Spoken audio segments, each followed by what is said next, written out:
이 페이지 맨 마지막 줄에 있습니다. 예수님의 초림과 관련된 내용 중에서 5장 9절과 10절에 보면 하나님 오른손에 있는 책, 두루마리 책을 떼는 장면이 나오는데 그 어린 양이 두루마리 책을 뗄 만한 자격이 있다는 것을 언급하면서 부르는 노래입니다. 어린 양이 왜 또는 어떤 것을 근거로 두루마리 책을 뗄 수 있으실까? 그는 일찍 죽임을 당하셨기 때문이라는 거예요.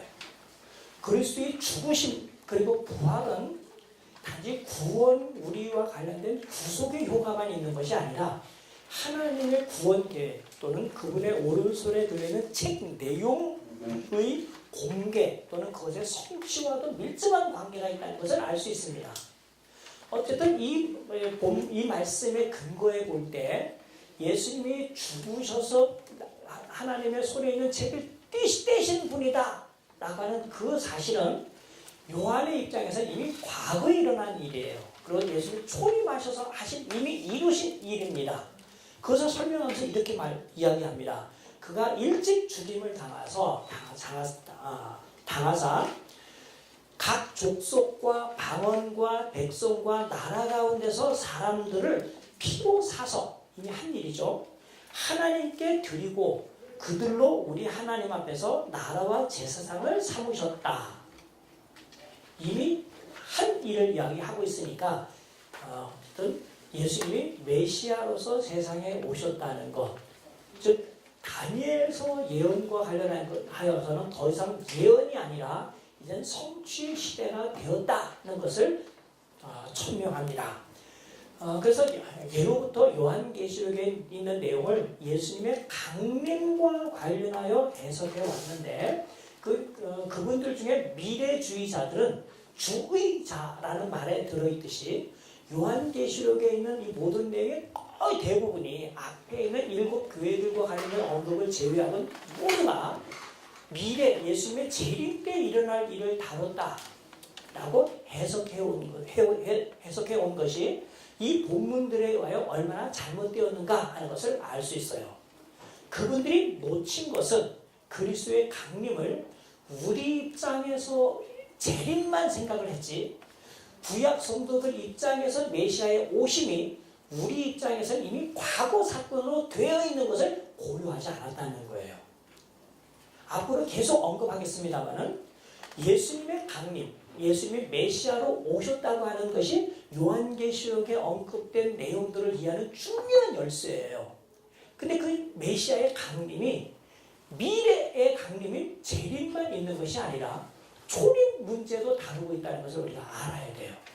요한계시록에 이 두 개가 적절하게 있습니다. 그걸 어떻게 알 수 있느냐? 절대로 오해하지 않을 만큼 문맥에서 분명히 이것을 초림을 가리킨다, 재림을 가리킨다라고 할 수 있는 것을 우리가 얻어낼 수 있을 만큼 문맥이 분명합니다. 그래서 분명한 것을 이야기하자면 그래서 요한계시록 1장 5절, 5장 9절, 10절 그러하고 7장 10절에 보면 14만 4천 이야기를 하는데 물론 14만 4천의 최후 상황을 보여주는 데 목적은 있습니다. 그가 흰옷을 입고 승리했다는 표시로 종료 가지를 흔듭니다. 장로가 요한에게 물어요. 저 사람들이 어디서 온 사람들이지 않느냐? 잘 모릅니다. 장로님께서 대답해 주시죠. 그래서 장로님이 대답을 하는데 저들은 큰 환난 가운데서 나오는 자인데 예수 그리스도의 피로 그의 옷을 씻었다라고 언급합니다. 지금 그들이 입고 있는 흰 옷은 그들이 정결해지고 하나님에 의하여 이제 승리했다라고 인정을 받는 장면이지만 그렇게 되기 이전 장면은 말하자면 예수님의 초림부터 재림 전까지 살았던 과정 속에 있던 모습을 이야기해 주는 거예요. 그리스도의 피로 그의 옷을 씻어서 하얗게 되었다. 이건 문자적으로는 이해가 안 됩니다. 피로 씻었는데 어떻게 하얘지겠어요? 그렇죠? 근데 그만큼 예수 그리스도에 의하여 그들이 정결하게 되었고 이 정결함을 특별히 강조하신 분은 그레고리 비일 교수님이시고 승리하셨다 하는 것을 강조한 사람은 저입니다. 두 가지를 같이 보면 보면 좋을 것 같아요. 저는 두 가지를 다 썼어요. 근데 이상하게 빌 교수님은 아무리 책을 읽고 번역하는 중에서 찾아보더라도 승리에 대해서는 한마디 이야기를 하지 않으셔요. 정결한 문제만 다루시는데 그 부분에 있어서 좀 약점이라면 약점일 수 있겠습니다. 어쨌든 그리스도의 초림의 혜택을 언급하고 있죠. 요한계시록 12장 1절부터 6절을 보면 한 여자와 사내 아이, 용 이야기가 나옵니다. 여자가 낳은 사내 아이는 장차 철장으로 만국을 다스릴 자입니다. 시편 2편 9절에 있는 말씀을 적용했어요. 예수 그리스도가 아니고는 여기에 적당한 이 구절이 적용될 만한 분이 없는 걸 보면 예수 그리스도세요. 특별히 그는 그의 모든 사역을 마치고 하나님의 부름을 받아 하늘로 올라갔다고 했습니다. 초대 교회에서 이런 식으로 다윗의 후손으로 태어난 하늘로 올라가신 분, 승천하신 분은 예수 그리스도밖에 없거든요. 그리스도의 초림의 일대기를 보여주고 있는 본문입니다. 그러니까 이미 12장에 와서도 미래와 관련된 내용을 언급하고 있는 게 아니라 요한의 입장에서도, 우리는 물론이고 요한의 입장에서도 과거 사건, 그리스도의 초림 이야기를 다루고 있으니까 요한계시록은 예수님의 초림으로 말미암아 이루어진 일이 무엇인지, 그것이 1세기 교회에게 어떤 의미로 다가왔는지를 염두에 두면서 기록했다는 것을 우리가 배워야 합니다. 두 번째는 예수 그리스도께서 지금 하나님 우편에 앉아 계시더라도 여전히 교회에게 영향을 미칩니다. 어떤 의미에서? 지금 환난 당하고 있는 교회에 임재하셔서 그들의 형편을 아시고 또 그들을 격려하시고 위로하는 분이시라는 거예요. 현재 교회와 함께 하시는 그리스도 이야기는 가장 유명한 본문이 1장 12절부터 16절에 나오는 일곱 촛대 가운데 거니시는 분으로 묘사된 인자이십니다. 6장 10절과 11절에 보면 일단 그리스도께서 지금 하늘에 계시고 장면을 땅으로 놓고 본다면 그리스도를 믿는 사람들이 이 땅에서 세상 사람들에 의하여 핍박을 당하고 있어요. 그때 그들이 주님께 이렇게 호소합니다. 대주제시여, 우리의 원수를 심판하여 우리를 신원하지 않으시기를 언제까지 안 하시겠습니까? 여전히 역사가 진행 중이라는 것을 알 수 있어요. 그런데 주께서 얘기합니다. 걱정하지 말아라. 잠깐 쉬어라. 너의 동무, 너의 형제들도 너처럼 이런 죽임을 당할 때까지 내가 기다릴 것이다. 그 수가 차기까지 이런 일이 계속될 것이다. 그 위에 와서 내가 심판하겠다 라고 얘기를 하는 걸 보면 주님께서 교회에 대하여 나무라라 하지 아니하시고 교회 형편을 잘 알고 계신다 하는 것을 암시합니다. 마태복음 28장 20절에 나오는 볼지어다 내가 세상 끝날까지 너희와 항상 함께 있으리라 하는 말씀이 요한계시록에서는 이런 식으로 표현된다는 것을 알 수 있습니다. 세 번째는 분명하게 그리스도의 재림과 그때 있을 사건을 언급하는 본문들이 있습니다. 6장 16절부터 17절에 보면 여섯째 인을 뗐을 때 일어나는 일인데, 이때 이 땅에서 아주 권세를 부리던 사람들, 왕과 장군과 부자들, 그뿐만 아니라 사실은 이 세상에 있는 모든 사람 빼놓지 않고 보편적으로 이 사람들 역시 나중에 최후의 하나님과 어린 양의 심판의 대상이라는 것을 알려줘요. 그 사람들이 심지어는 심판자이신 그분을 정면으로 마주할 수가 없어서 산과 바위에게 이렇게 호소합니다. 차라리 너희들이 나를 깔아 뭉개줘라. 그게 더 낫겠다. 하나님의 진노가 얼마나 두려웠는지 차라리 그냥 산과 바다에 자기를 이렇게 눌러주고 그분의 진노의 얼굴을 보지 않게 해달라고 말할 정도로 아주 최후의 심판의 장면을 여기서 보여주고 있어요. 여기서 뭐라고 그러냐면은 진노에서 우리를 가려라 라고 얘기했고 17절 그들의 진노의 큰 날이 이르렀다 라고 얘기한 걸 보니까 이미 요한계시록의 전반부에서 최후의 심판 이야기가 거론되고 있다는 것을 우리가 볼 수 있습니다. 9장 18절, 14장 8절, 그리고 20장 10절, 21장 8절에 보면 제법 많이 등장하죠. 불과 연기와 유황으로 말미암아 사람들이 죽는다는 언급이 있는데 특별히 20장과 21장에 보면 이 불과 연기와 유황으로 말미암아 사람을 죽이는 이 심판을 둘째 사망, 최후의 심판의 완결편으로 소개하고 있습니다. 근데 그 내용이 9장에서도 이미 등장하고 14장에서도 등장해요. 그러니까 중간중간 예수님의 재림 이야기를 하고 있다는 겁니다. 그럼 이 중간 요 사이, 이거 사이에는 무슨 이야기를 할까? 그 사이에는 예수의 초림 이야기를 또 해요. 그래서 초림 이야기와 재림 이야기가 계속 섞이고 반복돼서 나타나는 것을 우리가 보게 됩니다. 다음 주에 공부할 요한계시의 구조를 어떻게 이해할 것인가에 대하여 조금 제가 힌트를 드릴 겁니다. 요한계시 11장 15절에 보면 일곱째 나팔을 불 때 일어나는 일인데 최후의 심판이라는 무시무시한 그 사건에 걸맞지 않게 너무 묘사가 단조로운 것이 보여요. 일곱째 천사가 나팔을 불었더니 세상 나라가 우리 주와 그 그리스도의 나라가 되어 그가 세세토록 왕노릇하시리라 하고 언급합니다. 별거 아닌 것처럼 보이지만 세상 사람들이 볼 때는 아주 기가 막힌 노릇입니다.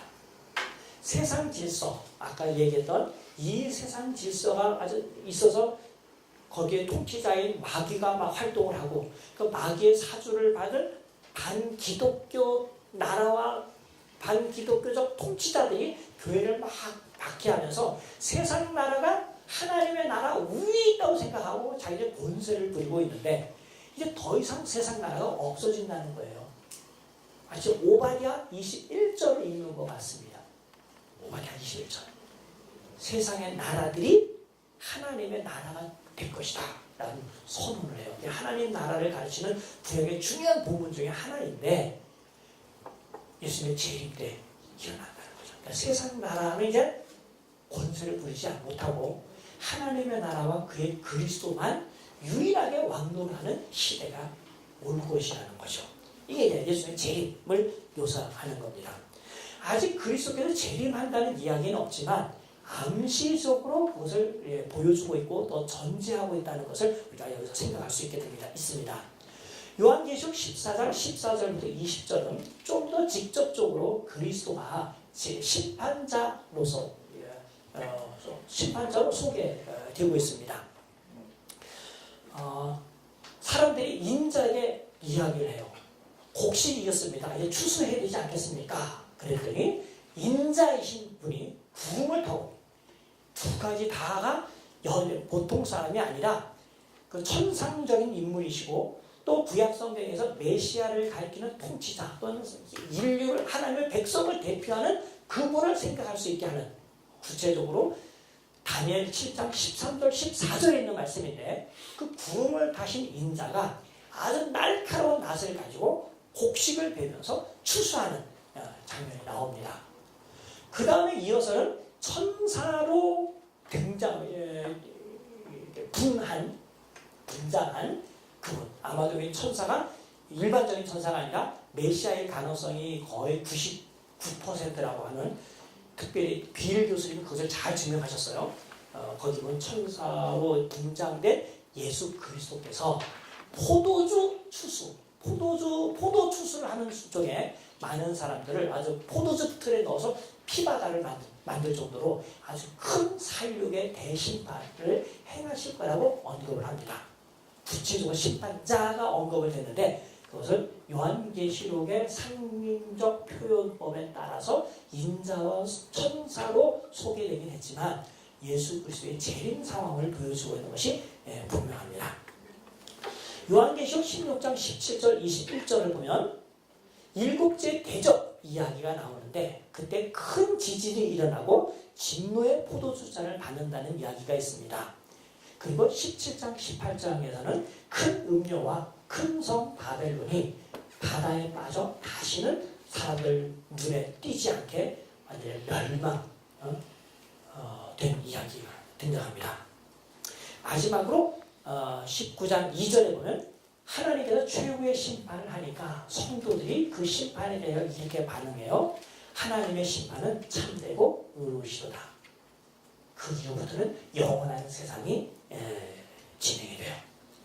이 이야기는 사실은 요한계시록 자체만의 독특한 주제가 아니라 아까도 말씀드렸다시피 신약 성경 저자들이 예수 그리스도의 초림과 강림을 보면서 한편은 복음서의 형식으로, 또 다른 편은 서신서의 형식으로, 또 다른 편은 역사서의 형식으로 이런저런 방법으로 묘사했던 그 내용과 정확하게 일치하는 내용이라는 거예요. 첫 번째, 요한계시록은 어떤 책인가? 요한계시록은 신약 성경의 다른 책과 마찬가지로 그리스도의 강림이 미친 영향을 다룬 책이다 라고 이렇게 결론을 낼 수 있어요. 두 번째, 그렇다면 요한계시록은 요한계시록 자체의 주제와 관련하여 어떤 내용을 담고 있을까? 요한계시록에는 어떤 주제가 특별히 부각되는가 하는 거죠. 이 문제와 관련해서 요한계시록에서 아주 중요한 본문을 우리가 찾을 수 있습니다. 1장 9절이 그러해요. 저는 이것을 요한계시록의 주제를 나타내는 본문. 그래서 만약 요한계시록에는 요절을 하나 꼽으라고 한다면 저는 서슴지 않고 1장 9절을 요한계시록의 요절로 저는 꼽겠어요. 그런데 혹시 요한계시록에 있는 내용 여러 가지 자세한 내용을 읽는다 하더라도 만약에 누가 와서 요한계시록은 어떤 것을 가르치는 책입니까? 라고 물으면 1장 9절을 딱 대답해 주시면 아주 좋아요. 이렇게 언급을 했습니다. 요한은 자기가 patmos섬에 있으면서 당하는 그 어려움이 비록 장소는 다르지만 1세기의 교회들이 당하고 있는 형편과 정확하게 일치한대요. 나는 너희들이 당하고 있는 그 경험을 공유하고 있다. 공통 경험을 하고 있다. 그 경험이란 뭐냐? 곧 우리나라 말 성경에는 예수의 환난과 나라와 참음에 동참하는 자다라고 언급을 했는데 여기 예수의라고 소유격으로 번역된 이 단어가 사실 의라고 번역할 수 없는 상황인데 이렇게 번역을 했어요. 헬라어로는 in 예수, 그러니까 in Jesus라고 분명히 번역할 수 있는데 왜 of Jesus라고 했는지 모르겠습니다. 이거는 정말 고쳐야 돼요. 예수의 환난은 예수님이 당하신 환난이라고 우리가 오해할 수도 있겠고 예수님에 관한 환난은 이건 문법적으로 이렇게 맞지 않는 것 같아요. 예수님이 당하신 환난에 나는 동참한다 이렇게 이해가 될 수 있는데 그게 아니고 예수님 안에서 당하는 환난이라는 뜻입니다. 이 말은 내가 그리스도를 믿어서 그리스도와 연합되었기 때문에 그리스도 안에 있음으로 당하는 어떤 것을 이야기할 수도 있겠고 내가 예수님을 믿기 때문에 세상으로부터 당하는 것일 수도 있어요. 예수님이 요한복음에서 이런 말씀하셨어요. 사람들이 나를 미워하였은즉 너희도 미워할 것이다. 세상에서 너희는 환난을 당할 거다. 예수님은 당신이 이 땅에 있으면서 사람들에게 당했던 그것과 동일한 것을 예수님을 따르는 제자들도 그대로 경험할 거라는 걸 아셨습니다. 실제로 그런 일이 사도행전에 일어나지 않습니다. 바울도 사도로서 숱하게 경험을 많이 해요. 그래서 바울은 자신의 모든 삶이 그리스도를 본받는 삶이라고 그랬어요. 왜? 그리스도 안에 있기 때문에. 요한계시록에서 그 내용을 이야기하는 겁니다. 그렇다면 우리가 예수님을 믿기 때문에 예수님 안에 있음으로써 당하는 것들이 뭐가 있을까? 요한계시록은 이것을 4가지 예로 설명하고 있습니다. 첫 번째는 요한계시록 1장 9절에서는 맨 나중에 언급했는데 저는 이것을 처음으로 올려놨어요. 아까 읽었던 건 다시 한번 읽겠습니다. 나 요한은 너희 형제요 예수 안에 있는 또는 예수님 안에 있기 때문에 경험하는 환난과 나라와 참음에 동참한다. 3가지를 언급했죠. 그리고는 하나님의 말씀과 예수를 증언하였음으로 말미암아 단무라는 섬에 있었다. 이 전반부와 후반부를 나눠놓고 보면 후반부에는 맨 마지막에 언급된 하나님의 말씀과 예수를 증언하였다는 것이 앞에 언급된 3가지를 촉발하게 된 원인이라고 말할 수 있어요. 그리고 이것은 요한계시록에서는 무척 중요한 주제입니다.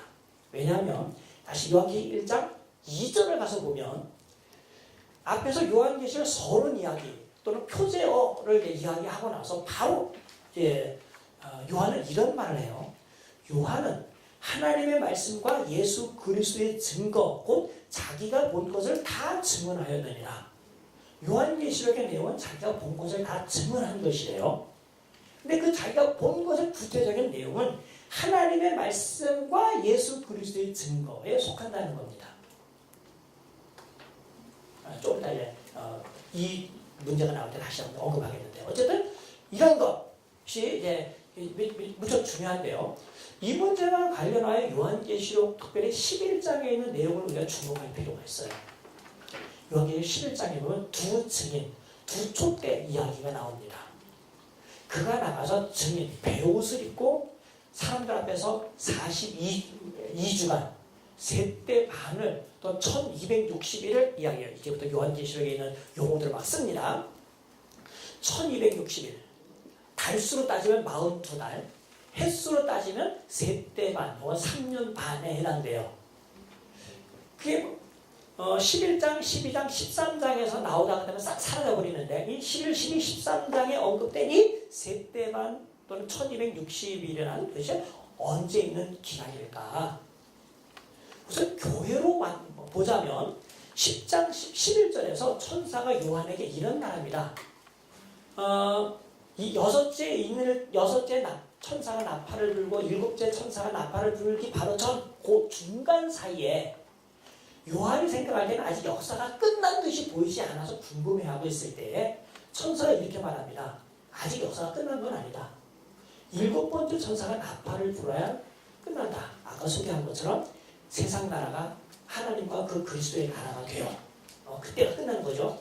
그럼 그때 즉 그리스도의 재림 이전까지 너가 해야 될 것은 뭐냐 하면 너는 가서 나라와 민족과 왕들에게 다시 예언을 해라. 그래서 천사로부터 예언하는 말씀을 받아요. 책을 받아서 먹습니다. 입에서는 달지만 속에서는 쓰다고 했어요. 그리고 나서 바로 11장에서 두 증인 이야기를 하면서 두 증인이 베옷을 입고 가서 말씀을 전하는 것을 보니까 이 이야기는 예수 그리스도 재림 전까지 교회가 세상에 있으면서 해야 할 일을 알려주는 거예요. 그 기간이 얼마인지 모르겠지만 아마도 예수님 초림부터 재림까지 이 무수한 기간, 적어도 2000년이 지금 흘러갔어요. 정확히는 1970년 정도, 80년 정도 흘러올 거야.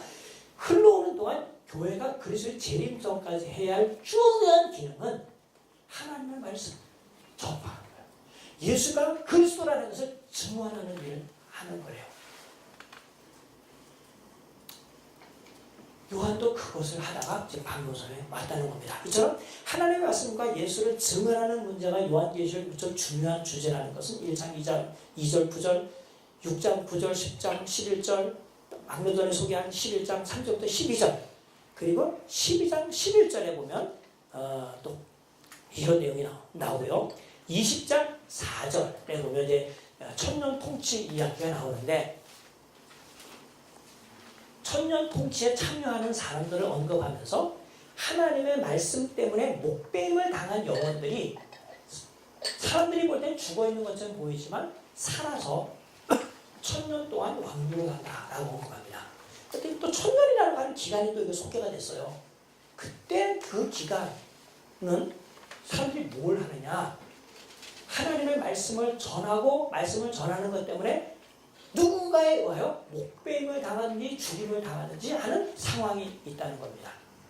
나중에 제가 더 왜 이렇게 보는지 말씀을 드리겠습니다만 일단 결론으로 딱 넣고 가면 이게 1260일이든 셋대 반이든 천년이든지 예수님의 초림부터 재림까지 이 기간을 이야기해요. 이 기간에 교회에 하는 일, 사명, 하나님의 말씀과 예수를 증언하는 일이라는 거죠. 첫 번째 우리가 생각할 내용이에요. 이럴 때 교회는 세상으로부터 박해를 받습니다. 왜? 교회가 전하는 하나님의 말씀은 세상 사람들이 아주 미워 죽겠는 그런 내용들이거든요. 어쨌든 환난을 당해요. 그 주제가 요한계시록에서 많이 등장합니다. 아까 제가 소개드렸던 요한계시록 7장 14절에 보면 지금은 흰 옷을 입은 사람들이지만 내가 말한 이 지금이라는 것은 요한계시록 7장 14절의 관점에서요. 시간적으로는 아직 아닙니다. 시간적으로는 예수님의 재림 무렵에 평가가 된 그때 흰 옷을 입은 사람들이지만 그 사람들은 그때 흰 옷을 입어서 하나님께 정결한 자가 승리자라는 판결을 받기 전까지 이 세상에 있을 때는 큰 환난을 겪는 사람들이에요. 어떻게 해서 환난을 겪느냐? 12장에 보면 용이 여자가 낳은 사내 아이를 잡아먹으려고 했는데 실패해요. 남자는 무사히 태어나고 용에게 잡혀먹지 않은 채 하늘로 올라갑니다. 그러자 용이 너무나 화가 나서 이 사내 아이를 낳은 여자를 박해해요. 그래서 이 12장 이야기에서는 용이 여자를 박해하는 이야기가 아주 줄을 이루는데 12장 13절에 보면 갑자기 이런 얘기예요. 우리 형제들이 하나님의 말씀과 예수를 증언하였음으로 말미암아 용을 이겼고 용은 여자가 낳은 자손들을 박해하였다. 그리고 박해하는데 혼자 힘 갖고 부족하니까 바다에서 한 짐승을 올려서 그 사람에게 권세를 주어 이 여자의 자손들을 박해하게 된다는 거예요. 그래서 그 박해하는 내용은 그 당시 상황을 한마디로 얘기하자면 아마 로마를 중심하여 대대적으로 교회를 박해하고 있는 상황을 이야기하고 있을 것입니다. 어쨌든 초대교회가 당하고 있는 여러 가지 박해 내용이 여기 언급이 되었고요. 요한계시록 13장 15절부터 18절은 그 유명한 666이 등장하는 본문인데 여기 666을 이용하여 땅에서 올라온 짐승이 바다에서 나온 짐승의 우상을 만들어 놓고 경배하게 하고 경배하지 않는 사람은 며칠인지 죽입니다. 이 이야기에서 어떤 그림이 그려져요. 하나님이 아닌데 하나님인 것처럼 만들어 놓고, 그러니까 우상을 만들어 놓고 우상을 숭배하고 우상 숭배하지 않는 사람을 죽이는 그 이야기는 1세기의 상황에서는 황제 숭배를 강요하거나 지역의 여러 잡신들, 제신들 숭배하게 하고 거기 동참하게 하는데 그것을 동참하지 아니하는 사람은 기독교인밖에 없거든요. 유대인. 그러니까 유대인은 원래 그런 종족인 줄 알아서 건들지 않는데 기독교인은 사도 집단이라고 생각하니까 제일 만만하게 보는 거예요.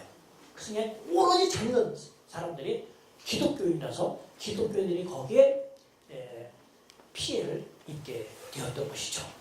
어쨌든 우상 숭배, 특별히 황제 숭배를 거부하는 교회가 당하고 있는 박해 모습이 13장에 그려지고 있다는 것을 볼 수 있습니다. 그래서 요한은 현재 교회의 상황을 이렇게 얘기해요. 첫 번째는 교회는 어떤 상황에 있는지 하나님의 말씀과 예수 그리스도를 증언하는 일을 해야 한다.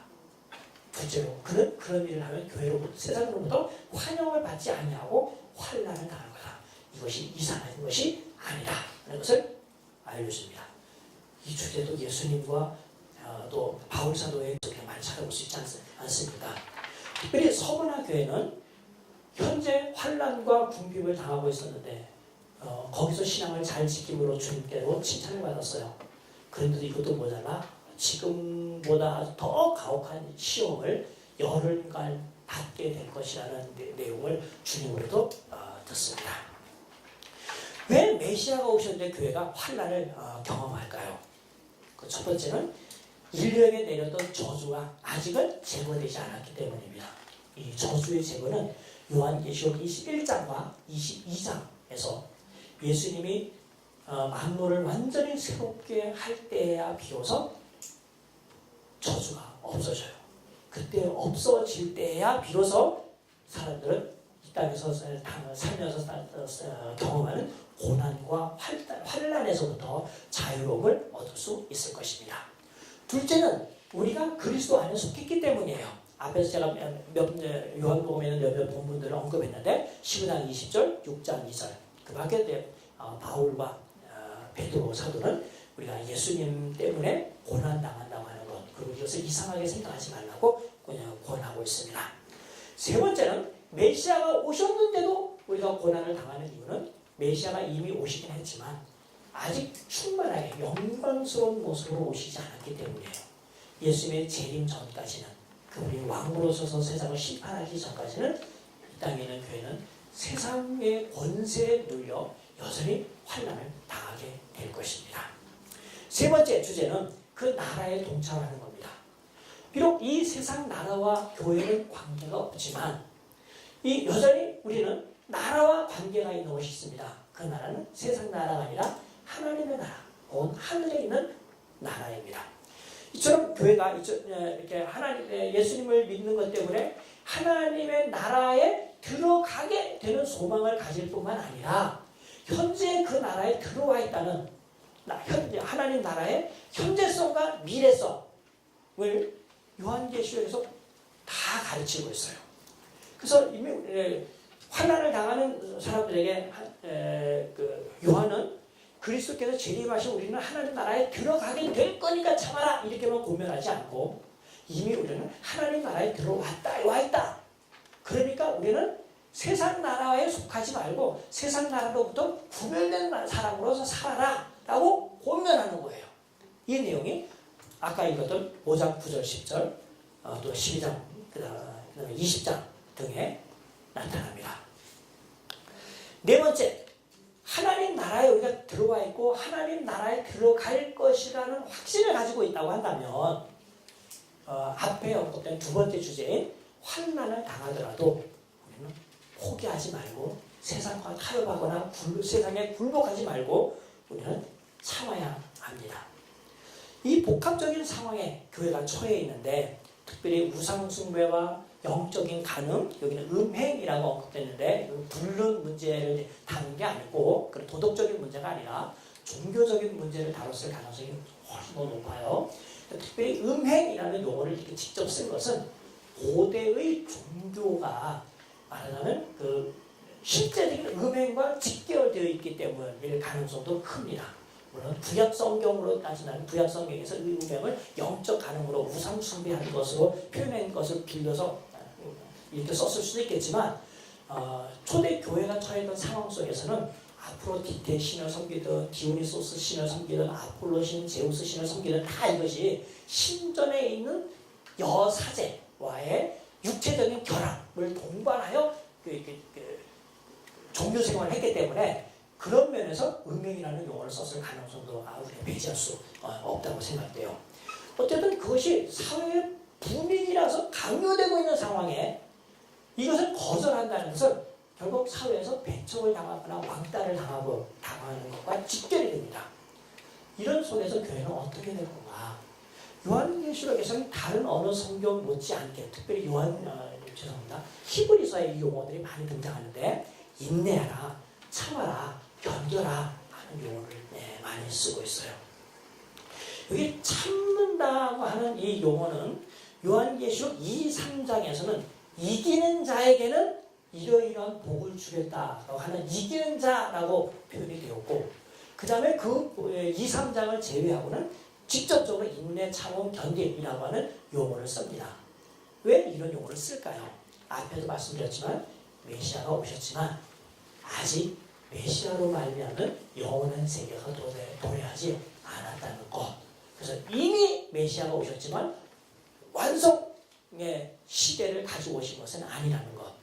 종말은 시작되지만 내세가 시작되지만 내세의 절정은 이르지 않았다는 이미와 아직의 긴장 가운데 있기 때문에 참음 문제가 대두된다는 것을 우리가 알면 또 기억하면 좋겠습니다.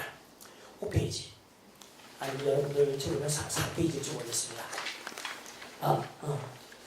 페이지가 좀 어찌 보기는 바로 3번인데요. 요한계시록을 이해하는 세 번째 해석학적 관점은 구약 성경과 관련해서입니다. 성경은 사실 하나님의 일관된 계획과 또는 구속사의 흐름을 다루고 있습니다. 근데 그 하나의 주제가 성경 저자와 또는 그 성경 저자가 속하여 시대의 상황과 관련하여 약간의 다른 목소리를 내거나 다른 방식으로 표현이 돼요. 요한계시록은 요한계시록 나름대로의 어떤 색깔이 있긴 하지만 전체적으로는 성경 전체가 하나의 일관된 메시지를 전해주는 그 책 중에 하나입니다. 특별히 요한계시록이 위치하고 있는 것은 마치 우리가 가지고 있는 성경의 맨 마지막에 위치한 것처럼 우연이 아니라 아주 굉장히 의도적이라 생각되는데 하나님의 모든 구원 계획의 종결편, 완성편이라고 말할 수 있습니다. 성경 전체 시작이 창세기부터 시작되고 마지막에 요한계시록으로 끝나는데 성경 이야기는 이렇게 구성이 됐어요. 하나님의 세상 창조, 그 창조는 무척 선했어요. 하나님 보시기에 무척 좋아하고 아주 선했습니다. 인간이 타락함으로 말미암아 그 선함의 한 조음이 깨져버렸어요. 하나님께서는 사람들에게 심판을 내렸습니다. 에덴 동산에서 쫓겨나게 했어요. 그러나 그들을 완전히 멸하진 않았어요. 그리고는 하나님께서 타락한 인간을 구원하는 구원 계획을 세우셨습니다.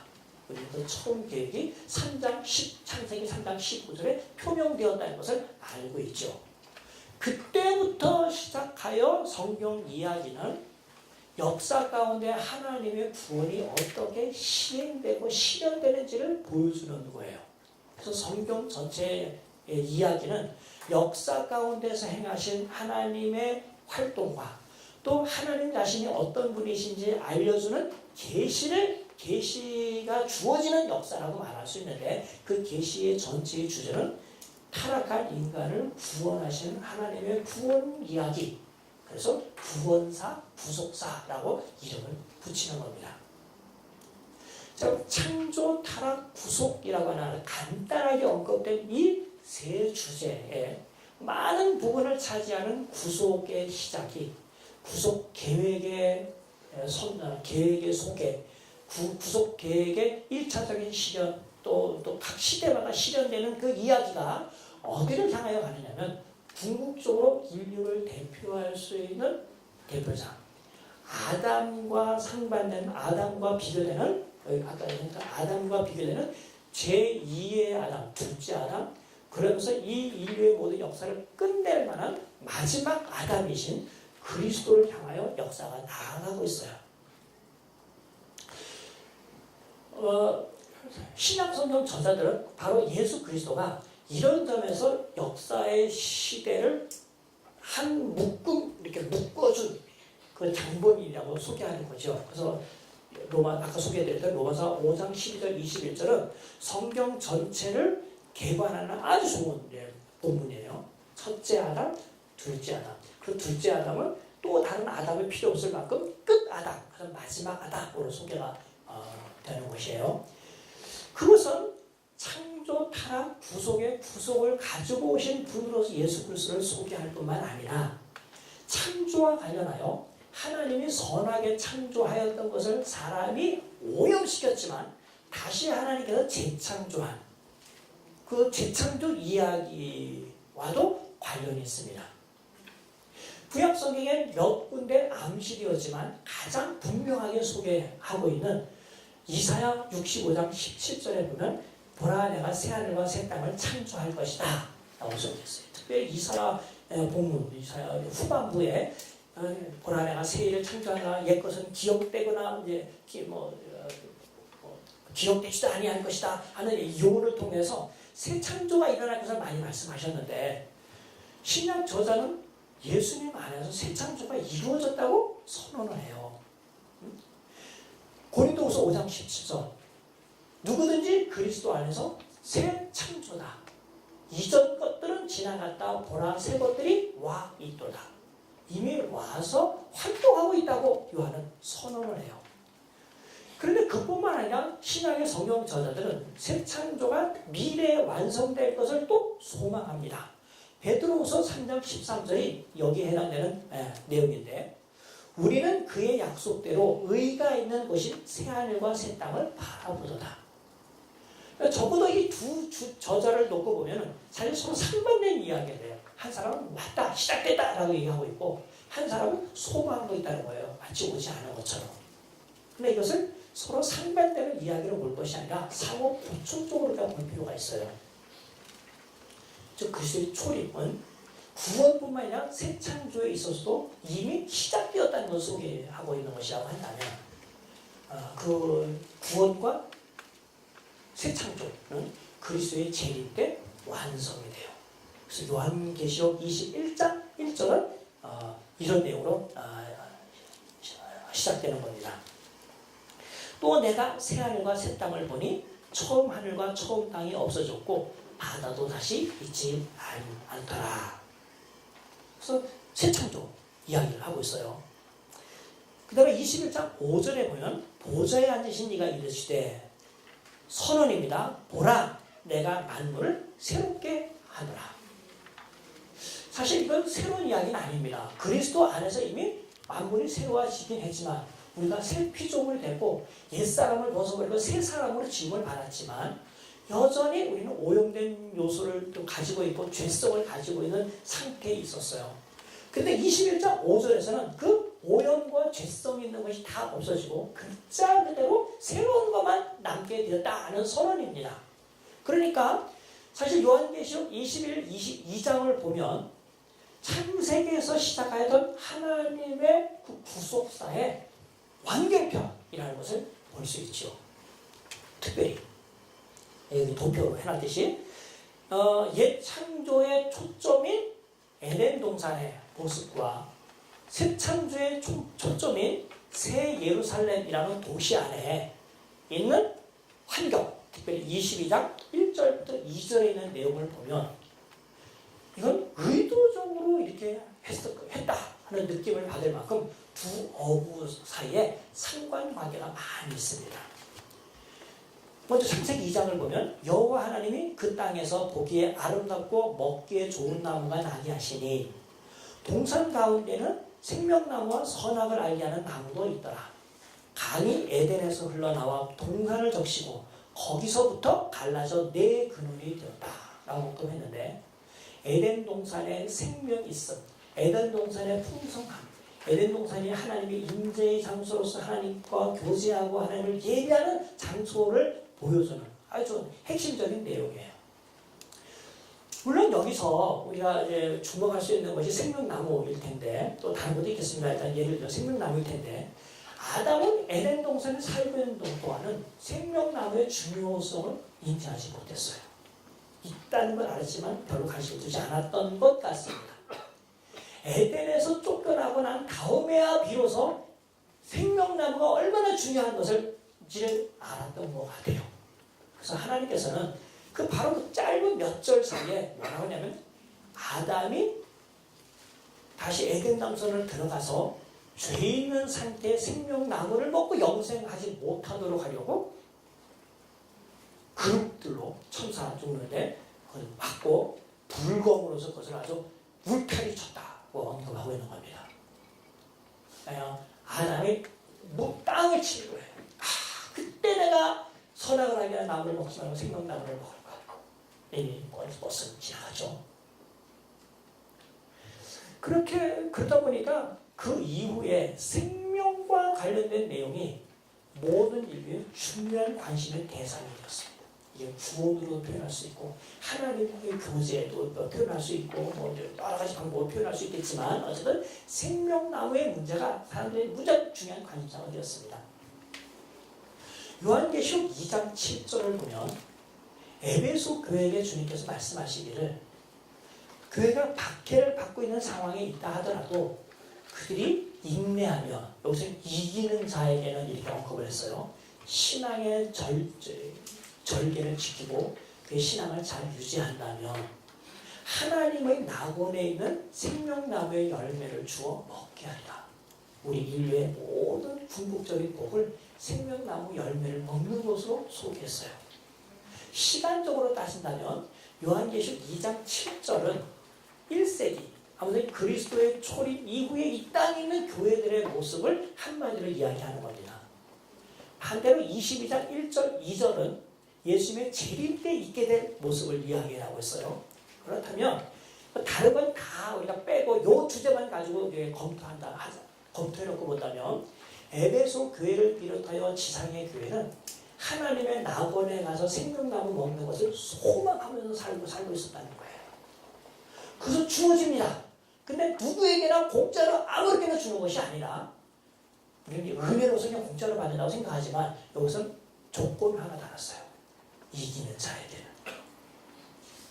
다른 말하면 인내하는 일. 실제로 얘기한다면 황제 숭배하지 않고 하나님께만 경배할 때야 비로소 그러한 복에 참여하게 된다는 것이죠. 그런 것을 갈 때마다 세상을 사는 겁니다. 몇백 년, 몇천 년이 막 흘러와요.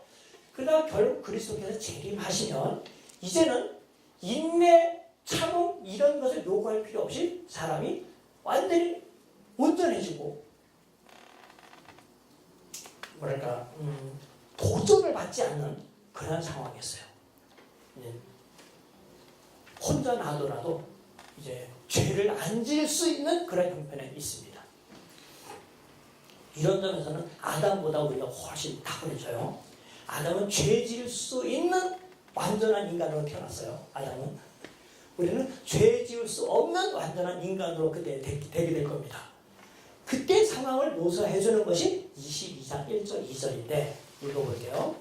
또 그가 수정같이 맑은 생명수의 강을 내게 보이니 하나님과 및 어린 양의 보좌로부터 나와서 길 가운데로 흐르더라.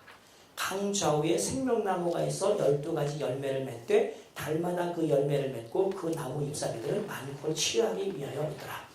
여기에 그 나무 잎사귀들은 만국을 치유하기 위하여 있더라라고 하는 것이 에스겔 47장 1절부터 12절에 나오는 이야기를 가지고 언급을 한 것을 제외한다면 두 본문에 제가 줄친 것을 이렇게 비교해보면 의도적으로 성경 저자는 이 내용이 요한계시 22장의 내용이 창세기 2장 90절에 있는 내용을 염두에 두면서 썼다는 것을 알게 될 것입니다. 그렇다면 요한계시록은 성경 전체를 마무리하는 완결편으로서 이것만한 게 없을 만하다고 할 정도로 가장 적합한 성경이에요. 요한계시록 이외에 다른 본문에서 그리스도로 말미암는 새 창조와 그리스도의 재림 문제를 다뤘다 하더라도 요한 창세기의 완성으로서 구체적으로 이것을 완성시키고 마무리하는 것으로서 적합한 책으로는 요한계시록만 하지 않습니다. 그래서 제 선생님 중에 한 분이신 필립 휴스라고 하는 분이 1990년도에 요한계시록 주석을 했어요. 그러니까 저는 요한계시록과 관련해서는 사실 주석을 4번을 접한 셈입니다. 내가 한 권을 썼고 한 권은 그 전에 3번을 접한 거예요. 하나 착각했어요. 에드먼드 클라운이 또 그런 줄 알았는데 아니고 필립 휴스가 1990년도에 그 책을 출판했을 때 1991년도에 제가 그 책을 번역을 했어요. 혹시 여수른 출판사에서 나온 그 책을 갖고 계신 분이 계실지 모르겠지만 그 정말 좋은 책이에요. 그 책 맨 앞에 필립 휴스는 이런 말 합니다. 요한계시록 성경의 마지막 책으로서 가장 적합한 책이다. 내가 지금 요약한 것처럼 이런 내용 때문에. 그리고 91년도에 내가 그 번역하고 20년 만에 내가 책을 썼고 그 책 쓰고 난 다음에 5년 만에 이 책을 번역한 건데 이걸 번역하고 나면서 하면서 제가 누가 번역을 한다고 할 때 괜히 부럽고 시기심을 가졌다고 하는 게 뭐예요. 야, 내가 주석 쓰기 위해서 책을 읽으면서 보니까 현존하는 책 중에 빌 책보다 더 좋은 책이 없다고. 현존하는 가장 최상의 주석인데 저건 내 이름으로 번역 나가면 얼마나 좋을까 했는데 감사하게도 제 앞에 있는 그 분들이 다 두 분이 포기해 주시는 바람에 제가 번역하게 됐어요. 남의 불행이 저의 행복이었습니다. 요한계시록 어렵게 생각하지 마시고 이렇게 읽으셔요. 요한계시록은 신약 성경과 맥을 같이 하고 성경 전체 책의 결론 부분이고 요한계시록 자체에서도 이런 주제를 가지고 있다는 겁니다. 내가 준비한 강의록은 이것은 끝이지만 강의록 끝부분에 이런 내용이 있죠. 4. 문학 장르와 관련하여 편지와 예언과 묵시 등 복합적인 특성을 가진 책. 내 책 35에서 56쪽 비례작 논의를 참조하시오 했잖아요. 비례책은 나중에 가서 보시고 제 책과 관련하여 좀 말씀을 드리겠습니다. 문학 장르와 관련해서 지금까지 내용이었는데 문학 장르와 관련하여 요한계시록은 어떤 책일까? 적어도 요한계시록은 세 가지 문학 장르가 결합된 책입니다. 그래서 이 세 가지 문학 장르가 왜 이런 문학 장르가 개발됐는지, 이것의 특성이 무엇인지 알아야 요한계시록을 잘 이해할 수 있습니다. 요한계시록은 무슨 책일까요? 오래전부터 요한계시록은 그냥 묵시로 먼저 이해를 했어요. 근데 저는 요한계시록 편지로 먼저 이해합니다.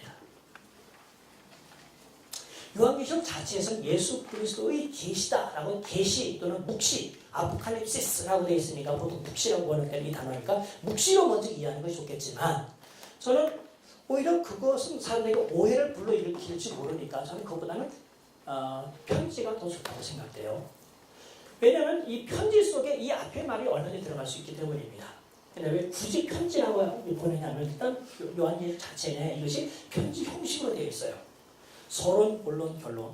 서론에는 인사말, 편지를 쓰는 사람이 누구인지, 편지를 받는 사람이 누구인지, 또 편지를 받는 사람들의 형편이 어떠한지, 저자와의 관계가 어떠한지에 대한 내용들이 언급이 되어 있어요. 그런 형식을 요한계시록은 그대로 따릅니다. 더군다나 그 안에 중간에 2, 3장에 보면 7교회에 보내는 편지 내용이 있어요. 또 주님께서 요한계시록 보면서 너는 이것을 써서 네가 본 것을 다 써서 7교회에 편지해라, 보내라 이렇게 했으니까 원래 이것은 7교회에 보내신 편지로 됩니다. 즉 앞에 있는 2장만이 아니고 전체가 편지예요. 그래서 결론 부분에서도 편지에 마무리하는 결론 부분이 거기에 등장을 해요. 본론이 뭐냐?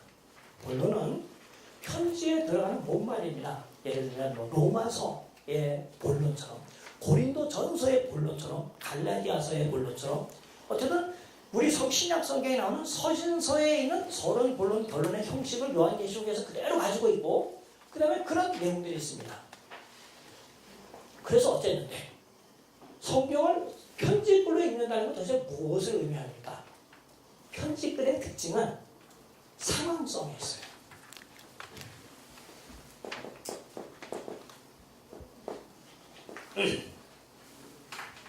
구체적이라는 겁니다.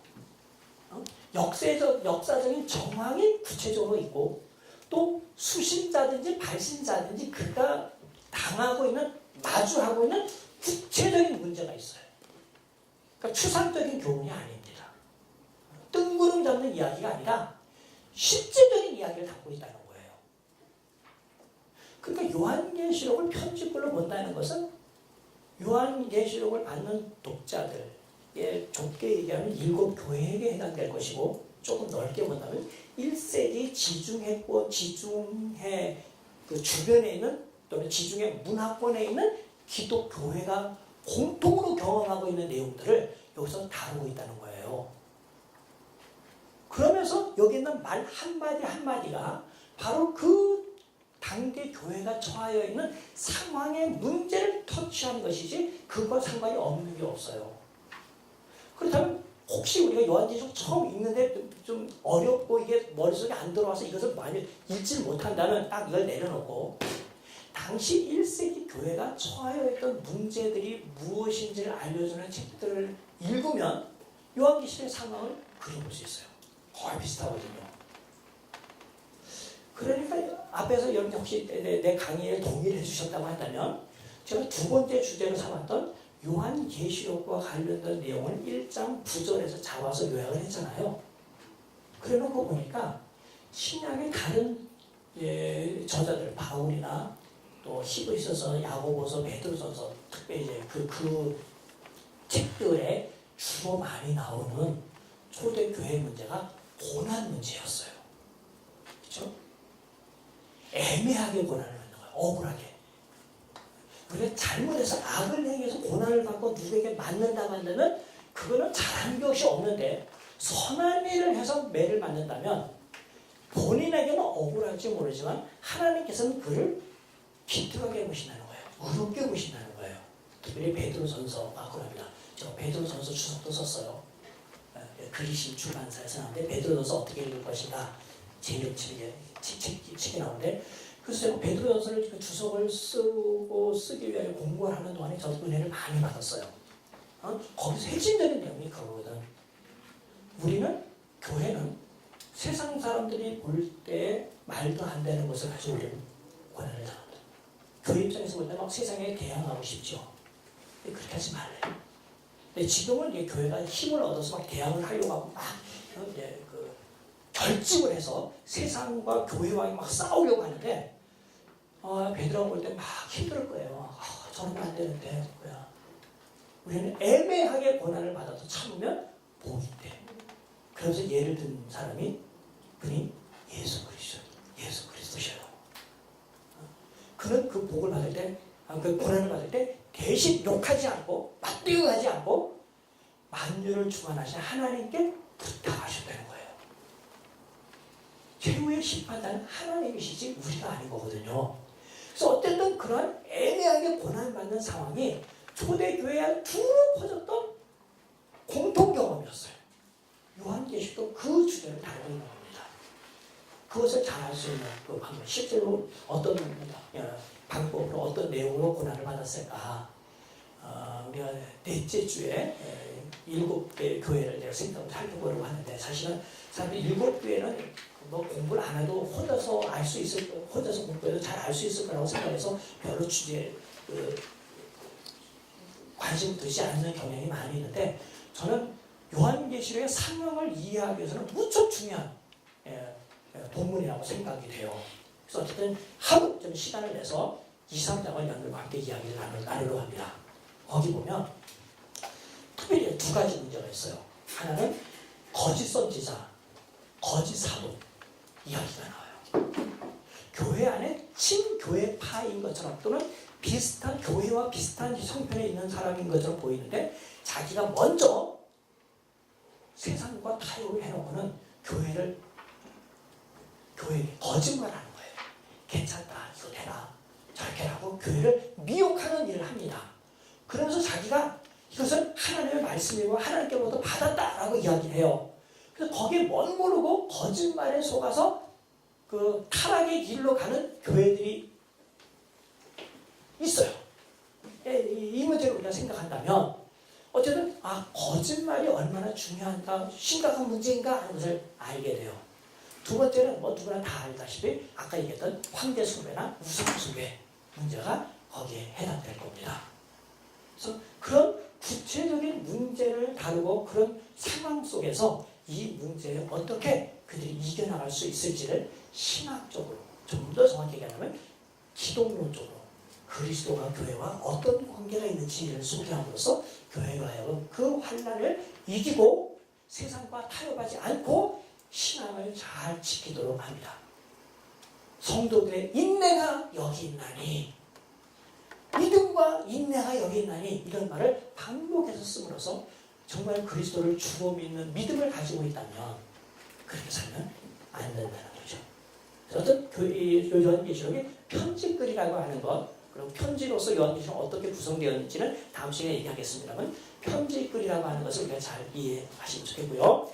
다음 주에 묵시와 예언으로서 요한계시록 문제도 다루도록 하겠습니다. 자, 오늘 강의는 여기까지 마치겠는데 혹시 두 번째 강의를 들으시고 질문 있으시면 질문 해보시죠. 없습니다. 이 목사님은 없으시다고 얘기했고요. 혹시 또 네, 그러면 제가 잠깐 기도하고 마치겠습니다.